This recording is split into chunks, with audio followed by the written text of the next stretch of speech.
Hello and welcome back to the Google Workspace Update podcast from Strawberry 7. My name is Adam. And my name is Adam. We're here to bring you the latest updates around everything that's happening in Google Workspace. This podcast is here every Monday and is available from your regular podcast provider.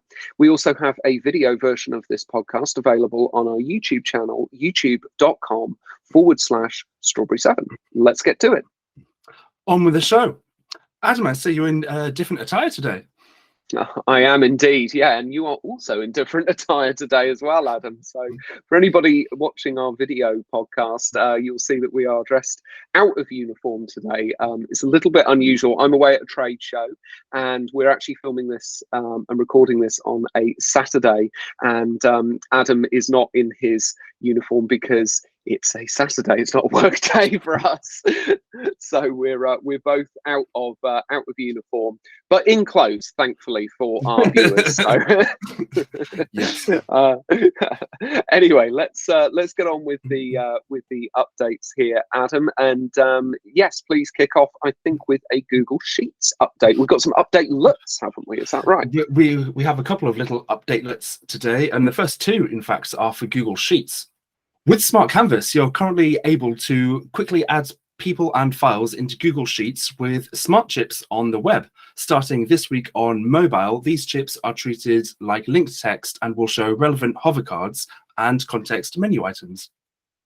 Oh, nice. Okay, so this has been available on Google Docs for quite a while, hasn't it? That you can add people into files, and they brought that over to Google Sheets. So, and that's also on mobile as well, Adam. Is that right? Yes, yeah. This one is for mobile, so it's just streamlining the mobile experience with the desktop experience just a little bit more. Yeah, that makes a lot of sense. Okay, great. And we got another, like you say, we got another Google Sheets update, haven't we? Right. Next one. Google have launched offline printing to support users working in a sheet with offline access. In addition, emojis and system fonts are now included in offline printing. This feature is only available to those using Google Chrome, so remember that. As a reminder, your organization can encrypt sheets files with Workspace client-side encryption, which is an additional feature supported by offline printing. Oh, that's quite interesting. I didn't know about this client-side encryption. There's actually an update right at the end. Spoiler alert! That there's an update around sort of encryption and things like that within admin. So maybe that's a bit relevant to what we were talking about earlier with that update of client-side encryption. And I think this is becoming more and more of a requirement to sort of encrypt these files so that there is that extra security there for them not being read or not being broken into, and also to comply with certain regulations. And it's very useful to have offline printing support as well, because you know, that offline support on docs and sheets is very, very useful when you're working without an internet connection. I didn't actually know that there wasn't the ability to print. I must admit, I've never been. I thought something offline. really similar too. So I generally work online, but yeah, I wasn't too sure about this one, just because it says that you now can print offline. I thought you would have been able to print offline anyway, as long as you still have access to your printer, but it's now supported. Yeah, okay. In Sheets. Yeah, exactly. Yeah. Okay, great. And what have we got next there, Adam? Next up, this one is to do with Google Docs. So you can now easily assign tasks from Google Docs on mobile. So it's another mobile update. So earlier this year, Google made it easier for you to assign tasks in Google Docs. This enables you to assign a checklist item to yourself or a colleague that will then show up in the assignee's tasks list.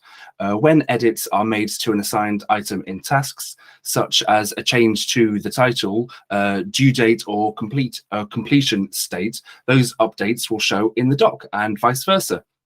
And Google are excited to announce that this is now available on the Docs Android and iOS apps as well. Oh, that's fantastic. So again, just sort of like bringing those features that are in the desktop version across to mobile, and the task assignment within Google Docs and Sheets is really, really excellent, especially when you're working as a team. You can kind of create a document and you can actually assign tasks to your colleague directly within that document. They'll get notified. You get notified when they've marked that task off. Again, it's sort of this real advantage that Google has in its workflow of doing things on a day-to-day basis, whereas previously you'd have to maybe make a document, email somebody that document, tell them what to do, they would email you back, you might have track changes on. It's very, very difficult with that. With Google, it's so much easier to just have the document in the cloud permanently, and you assign those tasks within the document. That pings through automatically to that person. They can go straight in, they can action those tasks. When they mark it off, you get pinged with a notification. It's saving you having to go into email constantly and email backwards and forwards to each other. Instead, Google's doing the work for you and just notifying you about those tasks and those changes. So that's great that that's available in mobile now. Brilliant. Thank you, Adam. What's next? Up next, this is a Google Drive update. So trust rules in Google Drive are now generally available. So in July of 2022, Google announced an open beta for trust rules in Google Drive. Beginning today, this feature will become available for eligible Google Workspace customers. So trust rules give admins more control over how files can be shared, both within and outside of their organization.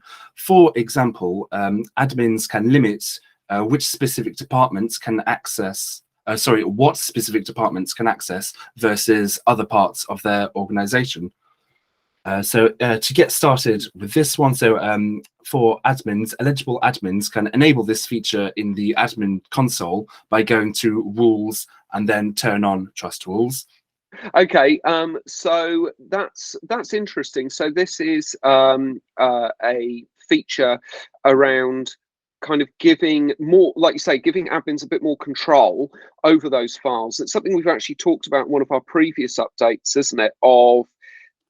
I've said before how I quite like to have some extra reporting rules to see what the state of those files are, but it's very useful to have a little bit more control over who is able to access those specific files, or sort of drilling down to those, like you say, those departments, and how they can access that within the organization. So just to be clear there, sorry, because I think we had a bit of a delay there, Adam, you were saying for the end users, your admin's trust rules will determine who can share and collaborate with Drive files. Is that correct? Is that what that end user experience was? Yes, that's right. Yeah, and I agree with you. So I think this is going to be particularly helpful for businesses, and so I can see how it's going to be really helpful. How you can determine what sharing specific files with departments, so you don't have to worry about the individuals. Share it with the department instead. Yeah, absolutely, and sort of having those controls there and those restrictions, because it is getting to the point where Google Drive is very good from an admin point of view of controlling the files, but it is sometimes a little bit limited, where you find that there are those settings where you can either turn it on or you can turn it off. You can either allow everybody to share externally or nobody. So it's good to see that there's some extra sort of controls coming in there over who can and can't do that, to sort of keep that integrity of those files within Google Drive. So who is this? I think it's a shorter list as to who this is available for. Is that right, Adam? Yes, so a rapid release for this, full rollout for this should be complete by November the 8th. So that has been and gone already. So that's great. And this is going to be available to Google Workspace, Enterprise Plus, Enterprise Standard, Education Plus, and Education Standard customers. It's not available for the Enterprise Essentials customers, but generally it is there for the enterprise and education customers. Yeah, brilliant. Okay, that's great. Thank you, Adam. And moving on, what's our next one? Right, next up we have an update for Gmail. So the new Gmail user interface is becoming the standard experience for everyone. So at the beginning of 2022, Google announced a new user interface and a customizable integrated view for Gmail, bringing critical applications like Gmail, Chat, Meet in one unified location. Starting this month, this user interface will become the standard experience for Gmail, with no option to revert back to the original view. So sorry about it if you preferred the original view, but this is going to be the new norm. With the new user interface, users are still able to change their Gmail theme, inbox name, and more through quick settings. The integrated view with Gmail, Chat, Spaces, and Meet on the left side of the window will also become standard for users who have turned on Chat. Through quick settings, you can customize this new interface to include the apps most important to you, whether it's Gmail by itself or a combination of Gmail, Chat, Spaces, and Meet. This makes it easier to stay on top of what's important and reduces the need to switch between various applications, windows, or tabs. With Chat now available on the left, users will no longer have the option to configure Chat on the right side of Gmail. Okay, so yeah, so just some user interface changes there. I mean, I've been using the new version for quite a while now, and I have to say it's very easy to use. The sort of views that they added in for Chat and Meet and things like that on the left-hand side, they're not obstructive, and it is very useful to have it all, as Google says, in one pane of glass, where you just have that one tab open or that one window open, and you've got your Gmail, you've got your Chat, you've got Meet, everything's sort of in one place. And I mean, we find when we're going through using these applications, I think you find as well, Adam, you do just switch from one to the next very seamlessly. It's not a big deal whether you're using Chat on your phone and then you switch to Chat on the app, let's say on Mac, and then you switch to it in your Gmail. It's really whatever's in front of you at the time, which I think is really how people are using these devices now anyway. Definitely, it's definitely how I'm using it. Yeah, so yeah, I don't really have any issue from going from one of the applications to another, whether it is on the web or on my phone or on my iPad. I use them on my iPad too. Yeah, it is generally quite a good seamless experience. Yeah, absolutely. So I think having it all together on Gmail makes a lot of sense. And it, you know, if anybody really doesn't want the Chat and the Spaces and the Meet and things like that links on there, it's quite nice that, as you said, you can go in and customize that and remove those if you want to. Yeah, please tell us when that's going to be available, Adam. I think it's going to be available very soon. And I think, again, it's probably who it's not available for is a much shorter list, isn't it? Yes, so rapid release for this is started even on November the 8th. Scheduled release is starting on November the 29th, and this is not going to be available for Google Workspace Essentials customers. That's it. Great. So it will be available for most people. Yeah, that's great. Okay, and just to sort of preface on our last update here, Adam and I talked about this update, and we wanted to be honest with you as our listeners. We don't fully understand this this update because it's just not something that we particularly use with our customers or we're familiar with. But we did want to read out what the update was because it may be useful to some of our listeners out there. They may use this aspect. And this is to do with encryption, client-side encryption, which we did talk about a bit earlier when we were talking about that update around Google Sheets. So yeah, if you could give us this update, Adam, and we'll do our best to flounder through what this actually means. Right, here we go. So this is definitely more of an admin update. So you can now use key migration to change or add key services for client-side encryption. So as Google continues to expand client-side encryption across Google Workspace products, they're introducing something called Google Migration, which allows admins to enable additional key services or change their existing key service. In both cases, built-in controls ensure key migrations are performed safely with support for backup key services and potential rollbacks.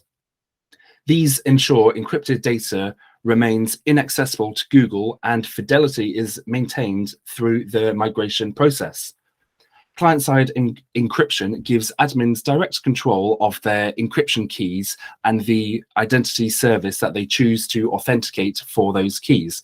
Google never has access to the keys, rendering the data indecipherable, which may help organizations meet regulatory compliance in many regions.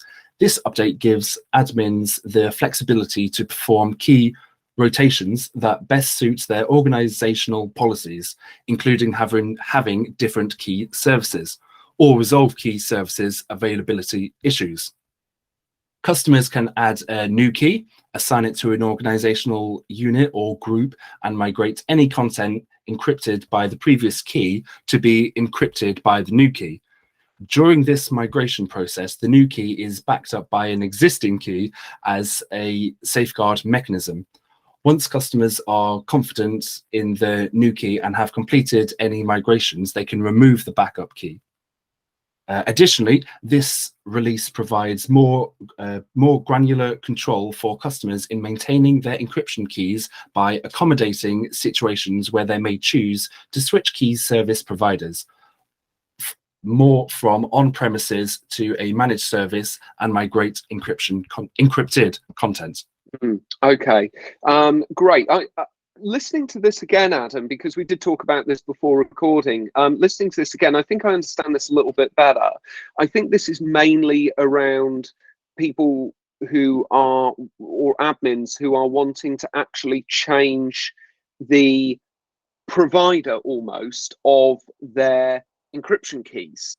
And this is something which may be a requirement in your region, or maybe a requirement for your organization to change the actual provider of your encryption keys.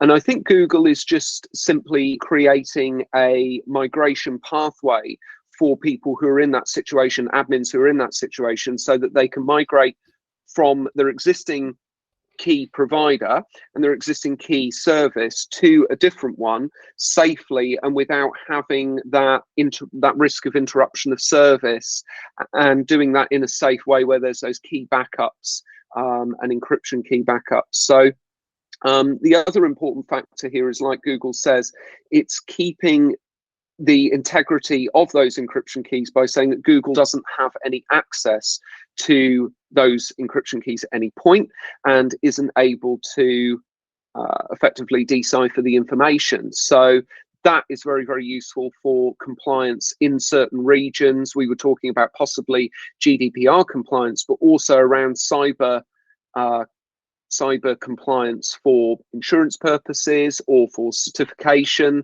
that you might have within your organization. So if you are in that situation, hopefully that will put your mind at ease having that new key migration service there. I think I've got that understanding right, Adam. What do you think? Yes. I agree. Hopefully we have understood that as well. Yeah, hopefully we've gotten that. Hopefully we've gotten that right. Good response, Adam. Yeah, that's good.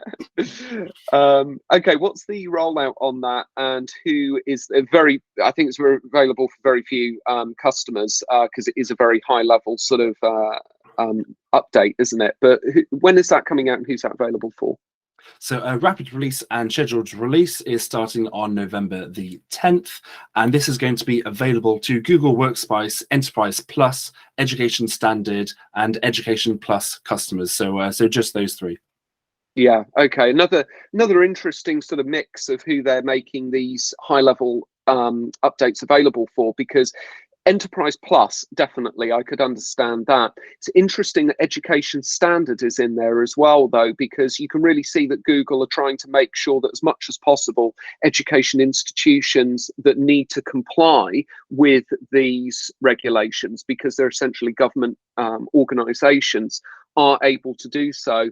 In this case, even if they're on Education Standard. So sort of Google effectively extending the olive branch there to help a bit with those education customers, that they don't need to be on the top tier of education, whereas if you're a corporate client, you do need to be on that top level to get that particular update. So it's quite interesting as to who they're making that available for. Okay, that's fantastic, Adam. Well, that is it. That is everything that you need to know about latest updates happening around Google Workspace. So hopefully you found that all very useful. Remember, is a video version of this podcast available on our YouTube channel, youtube.com/Strawberry7, where you can see us in our non-Strawberry 7 attire, or our Strawberry 7 attire if you watch one of our previous episodes. Thank you so much for joining us this week. And we'll be back again next Monday with more updates. Goodbye. Bye.